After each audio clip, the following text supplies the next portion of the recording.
I went with prompt one, which is why are Americans more likely to kill each other than citizens of other wealthy industrialized nations? Are we more bloodthirsty, more violent, more psychopathic than others? Or is there something about our culture that encourages us to settle our differences with violence? For the first question of which factors I think influence our perception of violent crime and terrorism, I think that the quote from both lecture and course media of "if it bleeds, it leads" from Eric Pooley.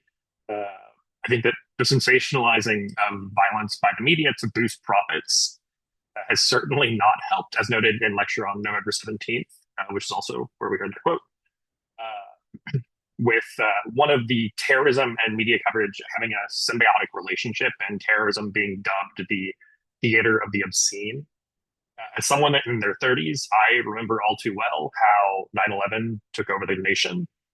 Even though I was pretty young at the time, I remember how 9/11 and this never forget mentality really became basically like American branding, leading to both nationalism and commercialism.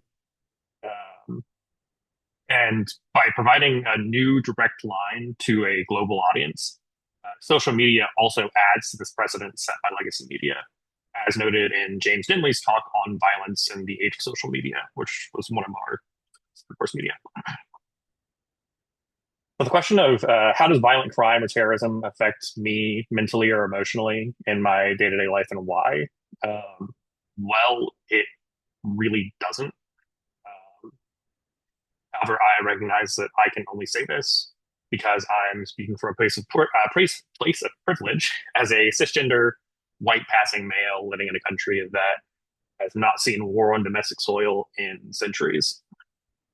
There was a time where I was getting overwhelmed by news of state-sanctioned terror by Israel on the Palestinian people, which I now recognize as crisis fatigue thanks to the assigned article from the website Conversation. However, through my own background in crip studies, which is what disability studies is typically called by those in the know, I've learned to avoid reducing the victims of these acts of terror to sources of pity, which allows me to stay focused on pushing for solutions rather than falling into despair. Uh, for my interviewees, they actually initially answered the same as myself. However, when I questioned one of them on their thoughts about how they might be affected differently pre and post transition, they noted that they experienced being tailed for the first time in their life transition. So now they're more aware of the threat of sexual violence specifically. For what solutions I support to reduce the intentional killing of Americans? First of all, solutions that I am opposed to are number one, the idea that we need to arm our citizens and put guns in the hands of the good guys. As noted in our lecture on November 19th, that just leads to more innocent people being put in danger. And as noted by one of my interviewees, if you give everyone a hammer, eventually everyone just looks like nails. I also think that we need to stop circling back to placing the blame on violent video games or mental illness. As noted in the same lecture, both of these are things that are present at similar rates around the world, but yet the US continues to experience comparatively elevated rates of violence. Instead, I support total gun law reform uh, with a focus on implementing cap laws, repealing stand your ground laws, and implementing laws which prohibit gun ownership for individuals subject to domestic violence restraining orders. As these are the policy changes which the RAND Corporation study on gun policy showed to be most effective at curbing gun violence. On top of these, I support a gun buyback policy, which has international precedents. As noted in the Vox video on gun buybacks, while buybacks specifically have had some impact on homicide rates since their implementation in Australia, they've led to a significant impact on suicide rates in the same country in the same span of time. One aspect that could make this difficult when compared to Australia is that the US lacks the overwhelming public support that the policy had in Australia at the time.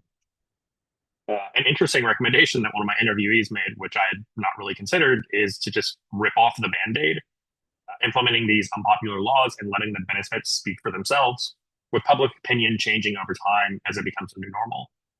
This too has precedence with the ADA, with public opinion on accessibility laws flipping since its passing and since it became the new norm. All these solutions are also things which I supported before joining the class, and I certainly haven't heard anything that has made me change my stance on any of these. Uh, as for how feasible I think my solutions are and what obstacles stand in their way, unfortunately, I just don't think that these solutions are feasible at the moment. As Dr. Hernandez noted in his lecture on November 5th, the right to own a firearm is a core belief for many Americans, with these beliefs typically being rigid, inflexible, and incredibly sensitive to being challenged. And something that me and my interviewees agree on is that unfortunately the continued sale of firearms is just too profitable. It's just too much money in the continued sale and distribution of firearms. So probably not going anywhere anytime soon.